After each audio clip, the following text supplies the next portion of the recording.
Hello everyone and welcome to this episode of Igbopedia. I am your host, Chisom, and my special guest today is Obinna, Wall Street executive and poet, also known as #Igwe. He is a graduate of the University of Pennsylvania and he has an MBA from Wharton. Obinna is on the board of the Wharton Black MBA Association, and he is also a board member of the Nigerian Healthcare Foundation. Today, we will delve into his life, his career on Wall Street, and his latest published work, Memories of the Future, and of course, #Igwe. Obinna, welcome to the show. Dalu, thank you. I'm happy to be here. It's great to have you on, and I'm really excited because we haven't had someone on the show who is a Wall Street executive and a poet, so I'm sure we'll have lots of good things to discuss now. Listen, this is season 2, right? So this is that now we get season 2, we can go into duality. So I'm happy to be here as the first of my kind. Perfect. So let's kick off with a bit about you. Which part of Igbo land are you from? And also, I know someone has told me that you have just made a trip to the region. So tell us a bit more about that. Sure. I'm from Umucheze in Obolo, which is in Isiala Mbano, Imo State, Nigeria. So that's where my family is from, in the east, Imo State, and Okigwe North Zone, for anybody who's into local politics in in Nigeria. Great. And how was your recent trip to the region? How has it changed versus the last time you were here, especially with COVID-19? So my trip to Nigeria, it literally just came back this past week. I guess I can compare it to last year's trip. I try to go once a year at least, and hopefully we'll start to try to go more often. It was quieter, I would say. I mean, there were a couple of reasons, family-wise, why it was quieter. But I would say that, in terms of, journeying to Nigeria, the airport itself was a little less hectic. And Murtala Muhammad, there seemed to be less flights going to the east. Traffic on the roads was still reasonably high, but, I think it just felt a little bit quieter this year comparatively to maybe the last couple of years that I've gone. It was still enjoyable. It depended on where you were, if people were really experiencing and embracing COVID protocols, or just experiencing life with COVID, if you will. Certainly in the village in the east, people tended to be moving pretty normally. I think there were more instances when I was in Lagos where I realized there were more COVID protocols, just having masks on certain places, certain times where there was actually a curfew that was supposed to be observed, and people were largely adhering to that curfew. Which reminds me of being in the States, where people are kind of they could be picking and choosing when when they're reacting or responding to the different prompts and guidelines that are being given to us here. But I think for the most part, folks are trying to be reasonable, but again, particularly in Nigeria, particularly in the eastern part of Nigeria, life is every day is a continual exercise in terms of being able to live and operate, particularly with some of the infrastructure challenges. So, people don't necessarily have food that they store up for 2-3 weeks at a time, right? Especially with, the inconsistencies in terms of power. So it's a little bit harder to say, all right, well, you stay locked down for 2 weeks, 3 weeks, a month, and, have no access to food. People have to get out. And so they're going to be interacting with each other. It's still going to be in the markets bartering. They're still in negotiating prices on bread, eggs, anything else. And, so, folks are still, moving around, but, still a decent amount of activity, still a great amount of need on the ground for people. And, I was happy that folks were able to travel and travel safely this year. And I'm looking forward to when, COVID, through the vaccines and otherwise, COVID is sort of a footnote and can move more freely. And you are on the board of the Nigerian Healthcare Foundation. So tell us a bit more about the work of the foundation and what the foundation does to support healthcare in Nigeria, and how did this come about? Sure. So the Nigerian Healthcare Foundation, NHF, was founded 20 years ago by my father, Dr. Obinna. He actually went back to Nigeria and really just seeing the overwhelming amount of need on the ground, decided that he wanted to put something in place to be able to affect change. So the organization is a mission-based organization that's recognized by the United Nations as an NGO. We do medical mission work and provide healthcare resources as well as other palliatives to the most needy populations in Nigeria. This past year, given the limitations with COVID, we weren't able to do a medical mission like we have for countless years in a row. So what we were able to try to do was raise funds to give supplies on the ground, palliatives to local communities. And, obviously with the restrictions that were put in place by the government, to restrict the spread and try to control the spread of COVID. Even in Nigeria, that had a very, very major impact on the ability for people to get food, get other resources. And so we wanted to try to step in, understanding that, there are a lot of different needs that are being created by this vacuum, one on the healthcare side, but also just in terms of the welfare front.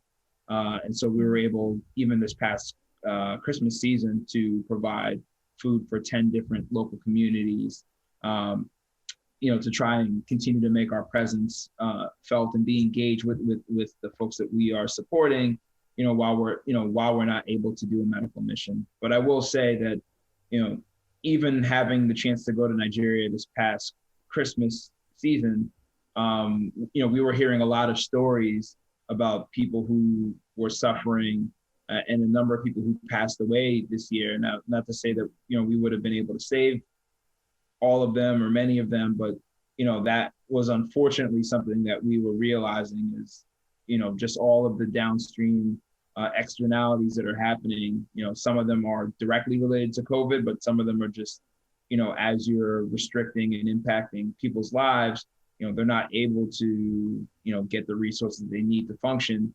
And, we're, seeing some unfortunate circumstances. So we're really hopeful that we can continue to do the work that we're doing as an organization in Nigeria, and looking forward to growing our footprint and our imprint. That way we can continue to make positive change. That's excellent, and such a worthy cause that the organization is heading towards. And I really like the aims that it has. I'll come towards this, I'll touch on it at the end, but I will ask you how, if anyone's interested in the NHF, how to get in touch, if they want to donate, how to get in touch. But we'll save that good stuff for the end of this podcast. And you, as I mentioned earlier, you are a poet, and I'd like to understand a bit, where did your passion for writing come from? Interesting. So I want to say that I started writing when I was 4 or 5. I used to have a blue notebook where I wrote just anything, different words, the capitals of all the countries in the world and all the states in the United States. So it was just somewhere where I just collected thoughts. My mom and I used to play a game like where we would just spell words. I think we had a thesaurus or a dictionary and would just see words and spell them. So I always had a close affinity for books and writing. And that passion was nurtured from a very young age. I think I got into writing poetry and spoken word poetry at a much later date, which was in college. And it was spurred by, a number of conversations, and we can go into it, but a number of conversations with friends who really encouraged me and pointed me in the direction of spoken word as an avenue for me to be able to express myself and express my thoughts. And, I'm thankful that I actually took heed of it, and that, what I've shared thus far in my life have been things that have resonated with people. So, I've always had the mindset that if I was going to write something, I'm open and willing to share it. And that's sort of, that informs the way I write, and often what I write about as well. There's a, even though I've written a lot of things that are my own experience and central to how I see the world, there is some universality in the messages that I try to bring to bear. And it is something that has come through, that, people from all walks of life and different backgrounds and experiences themselves have been able to see something of themselves in the messages and the words and the performances that I've shared. Okay. So in line with trying to find out a bit more about you, I have a small game to play. This is called Desert Island Recommendations. So here's a scenario for you. You are stuck on a desert island in the middle of nowhere, but you're allowed to take a couple of things with you. First topic is books. Which books would you take with you on this desert island? Okay, so I'm on a desert island. Now, being on a desert island as opposed to being somewhere else may impact which books I would bring with me, but I'll focus on books that are amongst my favorites. So I would likely bring 1984 by George Orwell. It is the book I've read the most amount of times. And even though it's a bit it's very dystopian. There's something in the message about being able to still challenge thinking in the way that the world presents around us that I've always resonated with. And so I guess, if I'm stuck on a desert island, I would definitely want to challenge my mind to think about ways to get off the island. So that's one book. There's a number of books by this author, but I will stick with Slaughterhouse-Five by Kurt Vonnegut. Kurt Vonnegut is one of the great American satirists of all time, and wrote a number of books I always found interesting, extremely quirky, and really enjoy his writing. And Slaughterhouse-Five, which is actually not a very long book, but is one that I gravitated towards and really enjoyed reading. And then let's see, a third book. I'm going to turn around and look at my bookshelf and see if I can be informed by any of the writers that are there. Yes. So in a toss up, I'm gonna go with Things Fall Apart by Chinua Achebe. Well, actually, no. Sorry, I retract that statement. I'm gonna go with No Longer at Ease by Chinua Achebe. Okay, good. At least it's still Chinua Achebe. When you retracted it, I was worried. Yes. No. We're not changing the author. And it's very interesting the reason why, because I think many people read Things Fall Apart, and for a number of people, that's maybe their only introduction, or at least their touch point to Igbo culture and the old vestiges of Igbo culture in particular.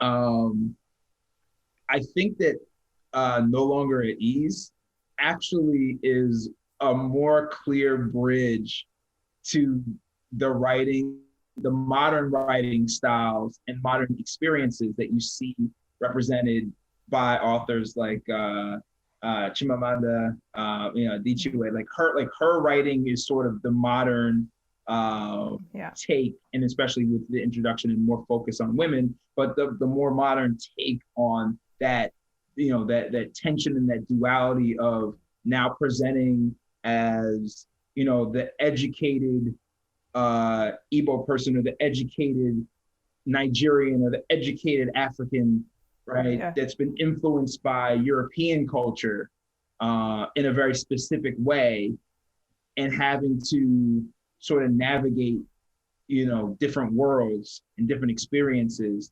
And I've always resonated with that book in a very nuanced way. I think being, a first generation, even North American, since I was born in Canada, but for lack of, just for simplification, a first generation American, a Nigerian American of Nigerian heritage, of Igbo heritage, and really having that tension of, where do you belong in the world? And so No Longer at Ease always spoke to that in a very, very specific and cogent way. And of course, Chinua Achebe is one of the great treasures in all of literature, let alone African, Nigerian, and Igbo literature. Yeah, that's right. And on your music playlist, you are allowed 3 tracks. What would you put on that playlist? Okay. Or if it's too hard to say the tracks, the artists that you like. Oh, okay. You know what? Awesome. Because if I get artists, I have a lot more leeway with artists than I do with having to pick specific tracks. So, and this is actually going to be pretty easy from my standpoint. So we're going to need Outkast. Yes, very good choice. Yeah. So, and I don't have to pick a track, and this is awesome. So we can get the whole Outkast catalog. Now, what's your favorite Outkast track there? Just out of interest. My favorite Outkast song is Liberation. And it is on the album Aquemini, their third album. And it is by a hair. It is by a hair my favorite Outkast track, just above Spodioti Dopalicious, which is also on Aquemini. Then secondly, I would have to make sure I have Nasir Jones, who to me is the greatest rapper of all time, a lyricist of the highest order, and was able to, and still able to pen, wordscapes and scenes that really, touch on, street life, but also a lot of really important realities that he's lived through and that he's seen and that he's,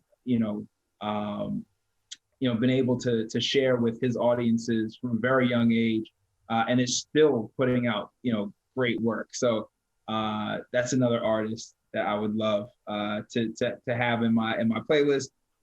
And I have one more choice. So let's see. And this one's a little tougher. This one's a little tougher because I got to pick between 2 very, very disparate experiences and genres. But I'm going to stick with my gut, also because I spent a bunch of money recently in procuring these albums.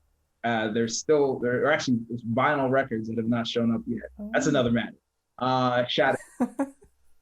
Sade. We're gonna go with Sade. I recently purchased all 6 vinyl albums from Sade. I'm still waiting for these records to show up, which is fine also because I need to purchase a record player. I don't have a vinyl record player, but I was I'm enthralled. I'm excited to have these records because they, I think, Sade, the person, the artist, the singer, the band, presents a lot of moodscapes, and so it's like R&B, but it's even more than that. It's just it's music that, I think that it, depending on how I'm feeling on this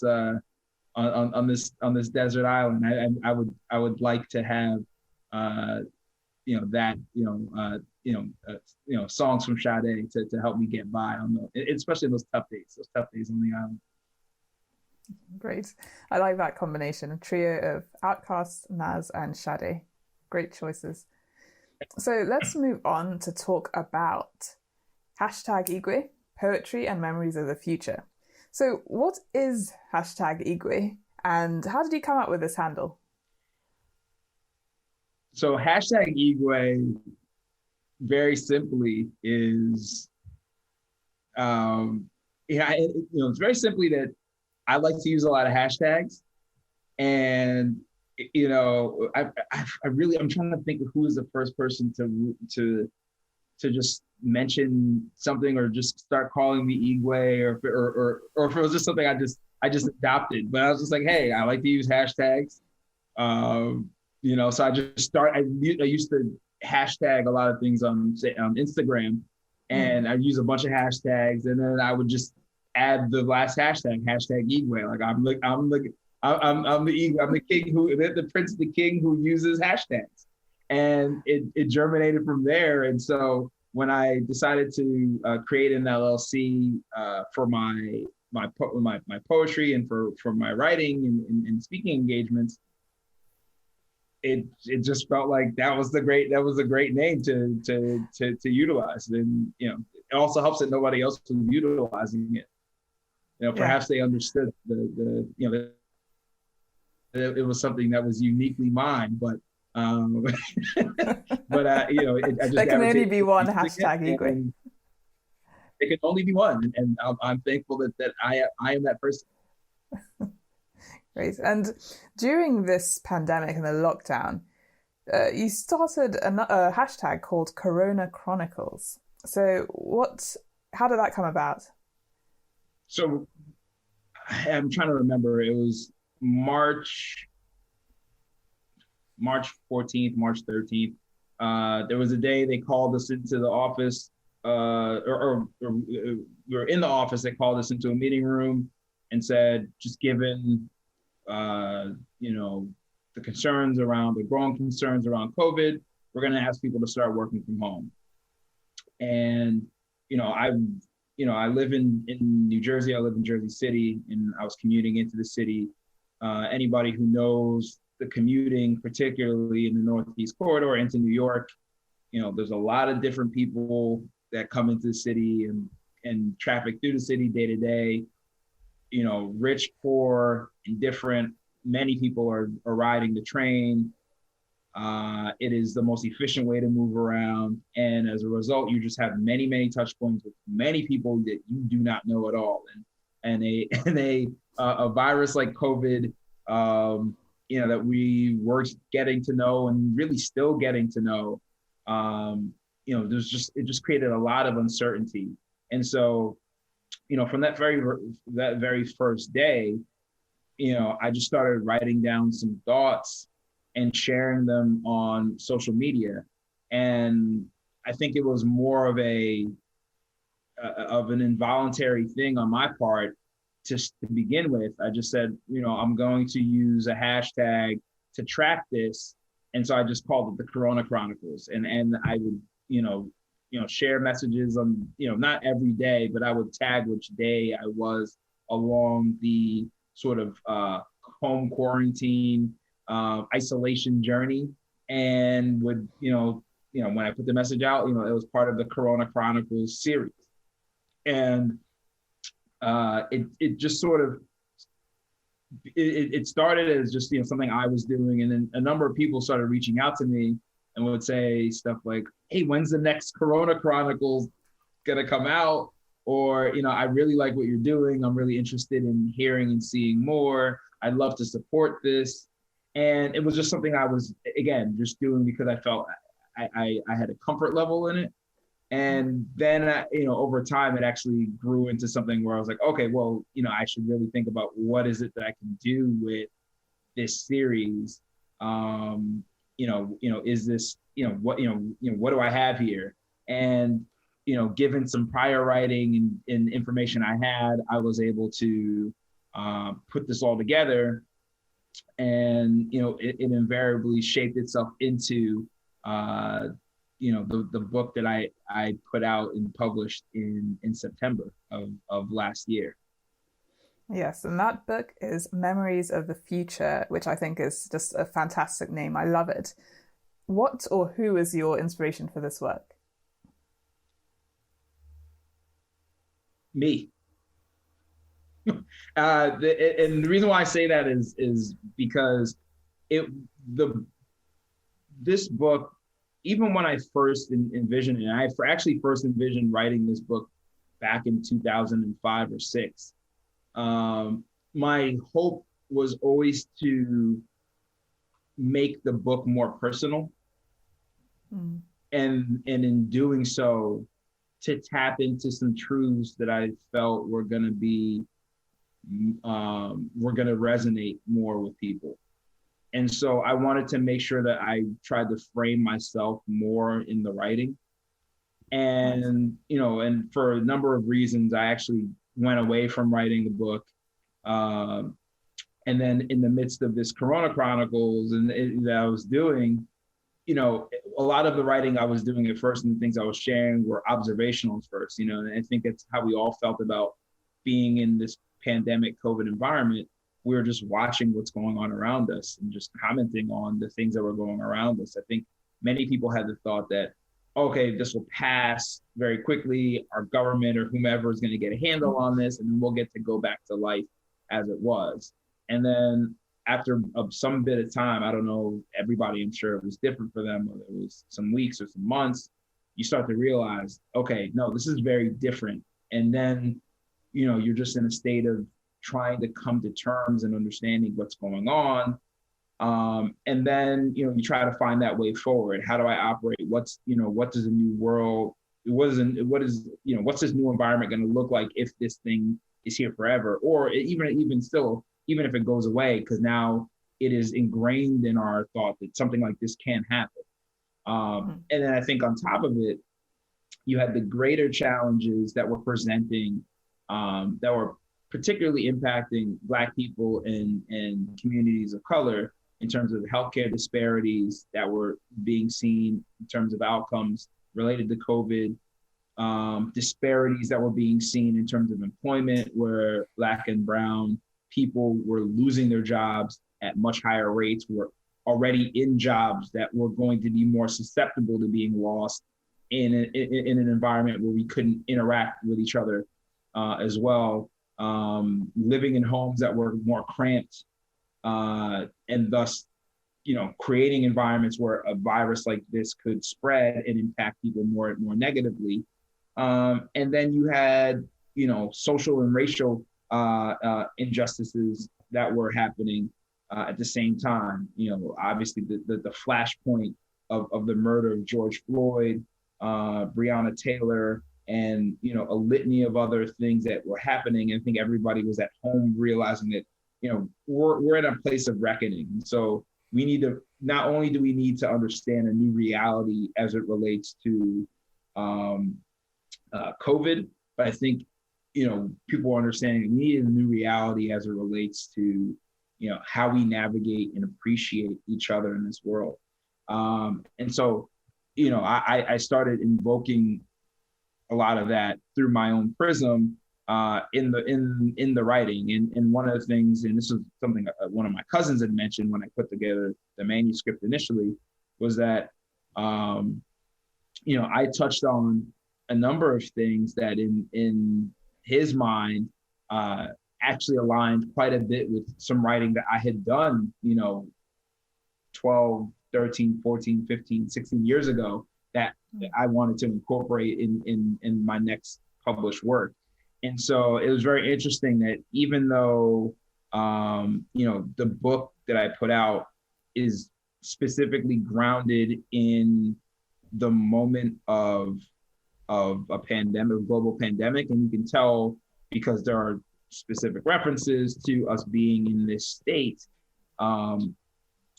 that, in the way that I've introduced other ideas that I've spoken about previously and written about, some time ago, and also thinking about what the future looks like previously as well as now, that there is, something that is, bigger than just, where we were. So The succinct way I would put it is that, I presented a book that is in a moment, but it's not of that moment. Yeah, and one poem in the book which I love because it's so raw and heartfelt is called Untitled Love Poem Number 2. Can you read this for us? Sure. Let me get the poem. I will read it from the book.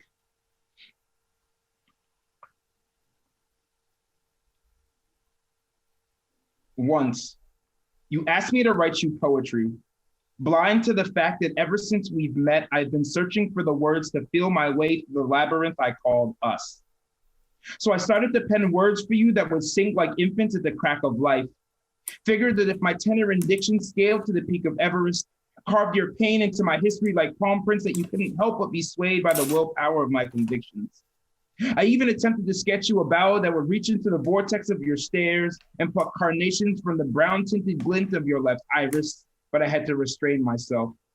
You see, poetry doesn't manifest itself through reality.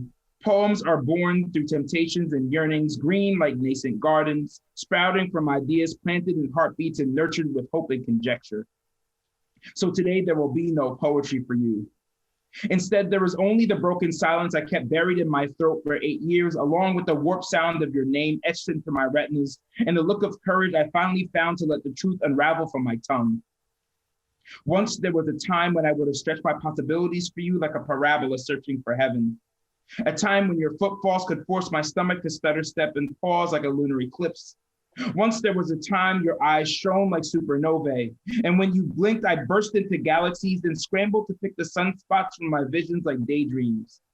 There was a time when your face used to make my cheeks refract like prisms, begging me to embrace your waist with my laughter, echoing in the hollows of thunderclaps, a time when I would have flown halfway across from my mind to watch your essence twitch over my synapses and play tag with my memories. But today, there will be no poetry for you.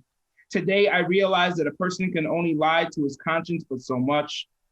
I understand that a maze must have a finish line, and see that in my imagination cannot cultivate a garden the way sunlight and water do. So today is the last day I will torture myself by breathing in the scent of your hair and dancing on the reflection of your eyes. Today is the last day I will wander the desert endlessly for you, because there are only so many moments I can suffer the surreal to resurrect myself from scorched earth, bearing the burden of sand-soaked lips in the belief that one day you'll be ready to cry me an oasis.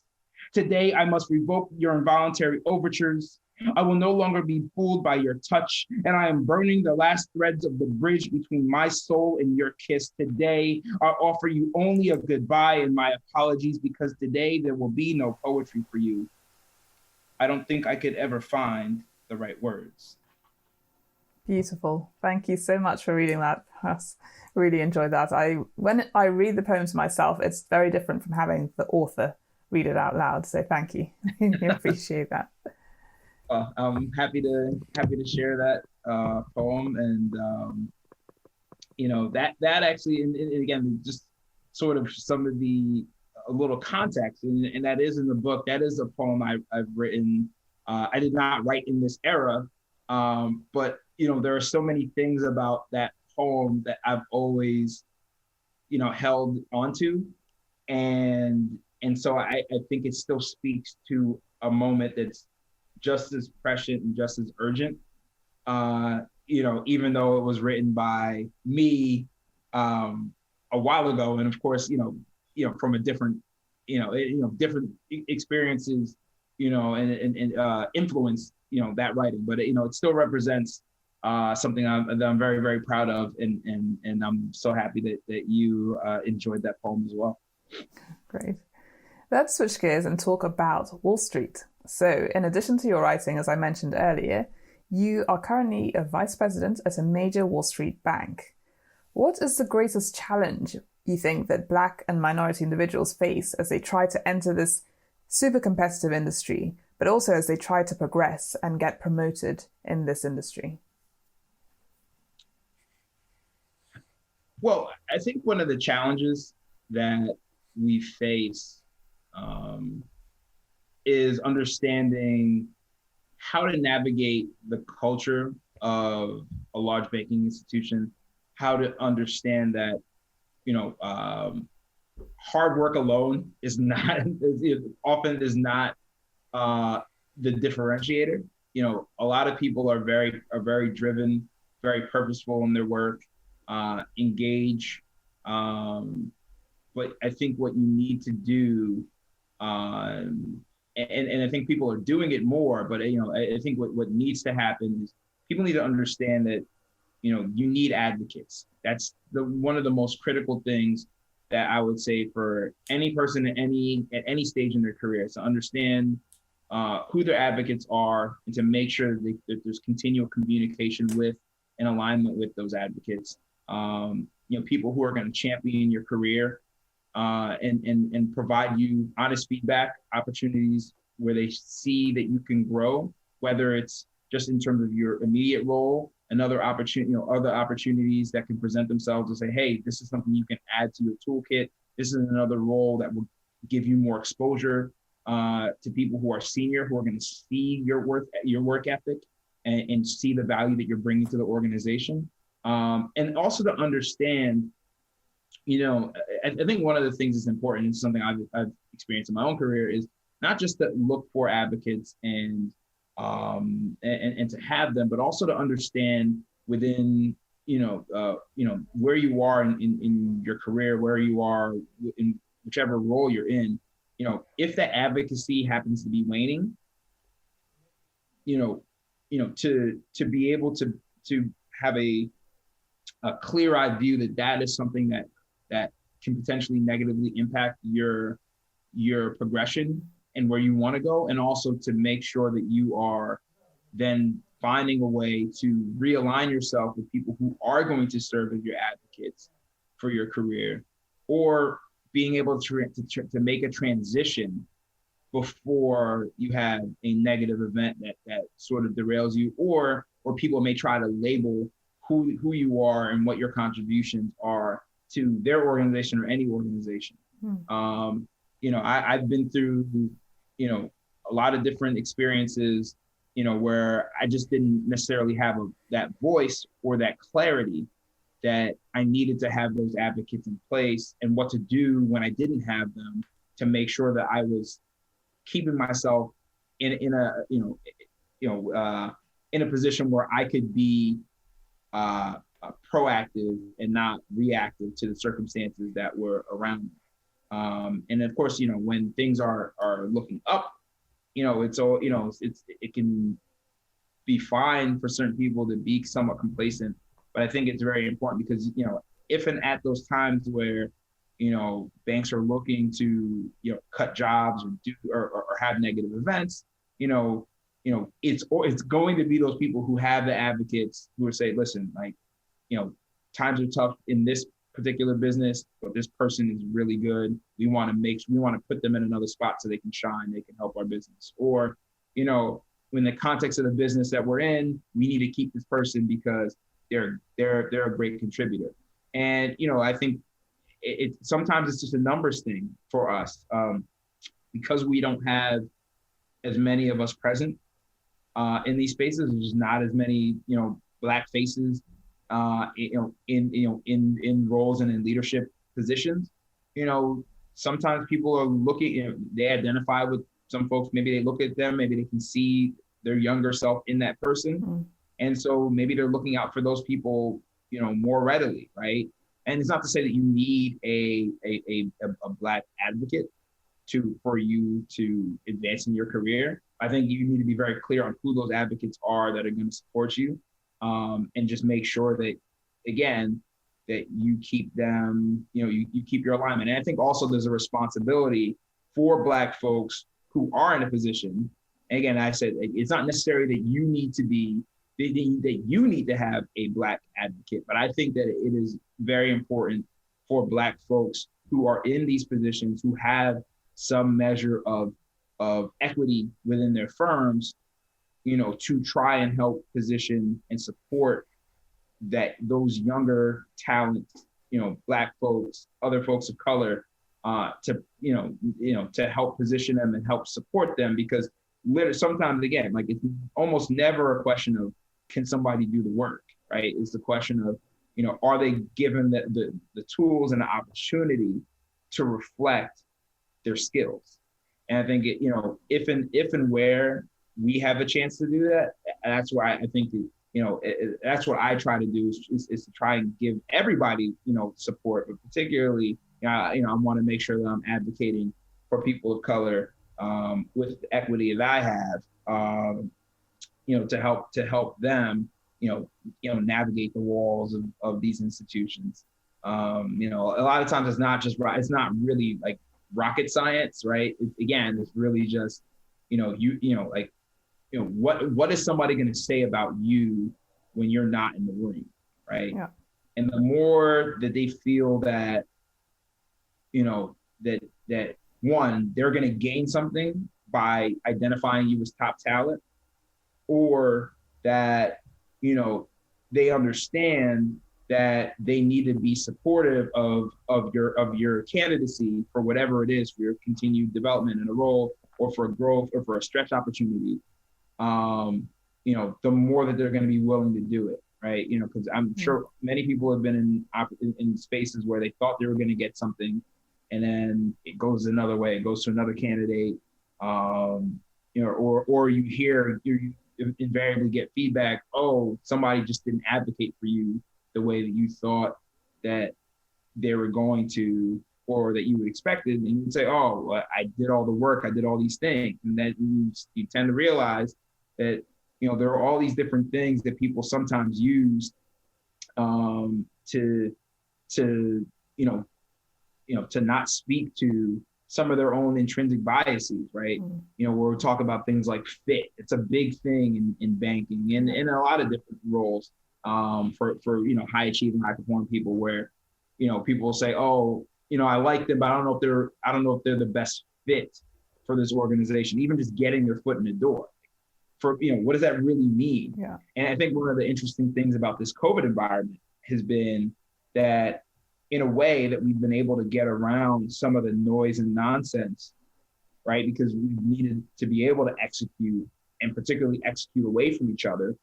And so it really shines a light on who's able to execute, right? Yeah. Who's able to get things done and do things at a high level consistently.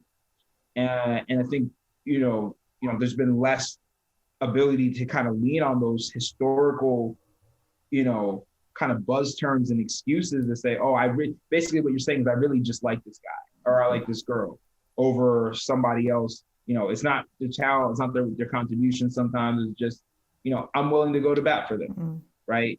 We I think as Black folks, we realize that it's not always going to be the talent we bring to the table. Unfortunately, that's going to help differentiate us and create opportunity. I think that's why we just have to be, I think, even more upfront about having these conversations. Hey, this is what I want to do. Can you help me get there? And if you're repeatedly getting the answer of no, nobody wants to help you step up, then I think you need to reevaluate, is that the right space? Because, sometimes we get stuck on the label, like I want to be at such and such bank or such and such firm, such and such PE shop or VC shop or whatever it is. And, the prestige, quote unquote, of a name may not necessarily align with the microculture, like within the group that you operate in, the people that you interact with, that the opportunities that they're presenting to you to really build your skills and grow your talent, establish your mark. I think people need to be very, very clear going in, and as they're progressing, are people are they giving you the chance to be a contributor and to grow in a way that is going to benefit you personally as well as the firm. And I think it's something that gets easier with time. I think I've been in financial services for, I guess, somewhere around 15 years, right? So I can but my ability to sort of construct these thoughts and thinking about these things is light years from where they were like 10 years ago. Yeah.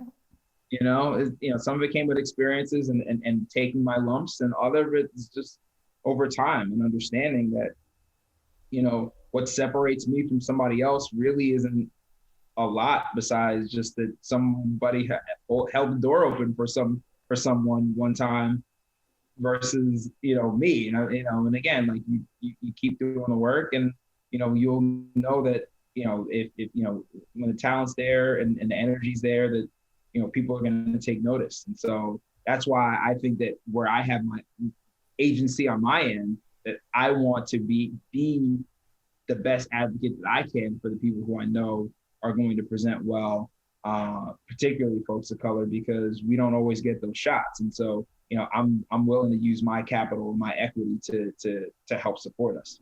Great. Well, thank you for that. Definitely agree with you there. Talent and competence in your actual role is not